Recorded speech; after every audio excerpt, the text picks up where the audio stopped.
আগের ভিডিওতে তোমরা নিশ্চয়ই এটা শুনেছো যে জিপিএ যদি কম হয় তারপরেও তোমার ঢাকা বিশ্ববিদ্যালয়ে চান্স পাওয়া পসিবল।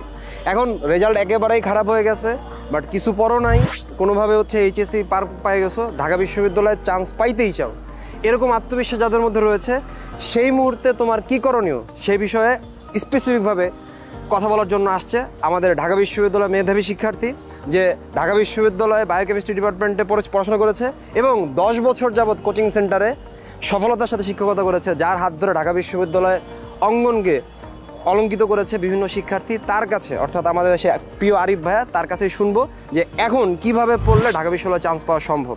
আমরা ডাকছি আরিফকে। প্লিজ আরিফ, তোমার মূল্যবান বক্তব্য রাখবা এই ভিডিওতে যে কিভাবে পড়লে এখনও সম্ভব চান্স পাওয়া। Thank you so much. Please. Already আমাদের ঢাকা বিশ্ববিদ্যালয়ে ভর্তি পরীক্ষার যে প্রস্তুতি, অনেক স্টুডেন্ট এই প্রস্তুতিটা নেওয়া শুরু করেছে গত প্রায় 1.5 থেকে 2 মাস ধরে। এর মধ্যে রেজাল্ট করা নাড়ছে দরজায়। সেক্ষেত্রে আমাদের করণীয় কী, যে এরপরে আমাদের কিভাবে এগোতে হবে যদি রেজাল্টও খারাপ হয়? তাহলে সেক্ষেত্রে আমাদের প্রথমেই করণীয় হলো নিজের মনকে স্থির করতে হবে যে কেন আমি ঢাকা বিশ্ববিদ্যালয়ে পড়তে চাই। কারণ ঢাকা বিশ্ববিদ্যালয়ে পড়তে চাওয়ার প্রধান কারণ হলো যে ঢাকা বিশ্ববিদ্যালয় বাংলাদেশের ভালো ভালো মেধাবীদেরকে প্রডিউস করে এবং যারা পরবর্তীতে তাদের কর্মক্ষেত্রে গিয়ে তারা বিভিন্ন জায়গায় অবদান রাখার সুযোগ পায়। সেক্ষেত্রে ঢাকা বিশ্ববিদ্যালয় একটি গতিশীল পরিবেশ দিয়ে থাকে। এই গতিশীল পরিবেশটাকে কাজে লাগিয়ে আমরা এগিয়ে যেতে পারি সামনের দিকে।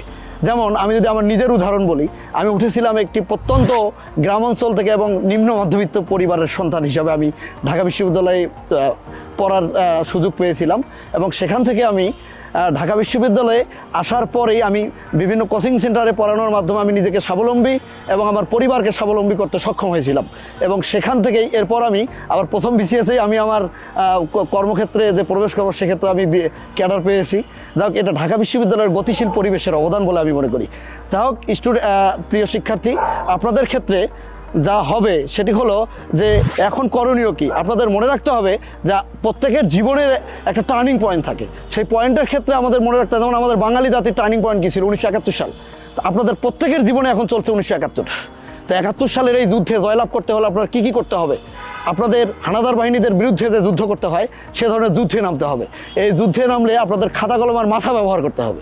আর এক্ষেত্রে আপনাদের, যেমন আমাদের 71-এ বিভিন্ন ধরনের রাজাকার আলবদর আলসাম ছিল, আমাদের এই যুদ্ধেও আপনাদের আশেপাশে এরা থাকবেন।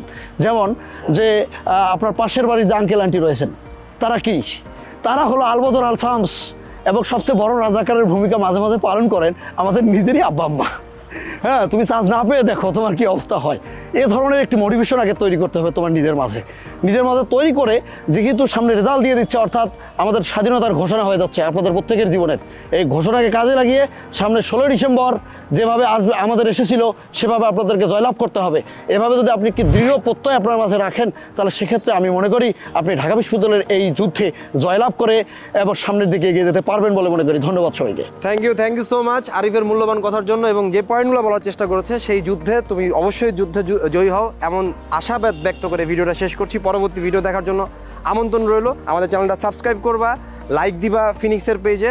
যে কোনো ধরনের প্রশ্ন থাকলে কমেন্টে বলবা। আমরা এবং আমাদের যে টিম রয়েছে ফিনিক্স উল্লাস টিউটরেক্সের, সেই টিম তোমাকে অবশ্যই সেই প্রশ্ন জবাব দেওয়ার চেষ্টা করব। প্রত্যয় রাখো নিজের মনে। দেখা হচ্ছে বিজয়। আল্লাহ হাফেজ। আসসালামু আলাইকুম।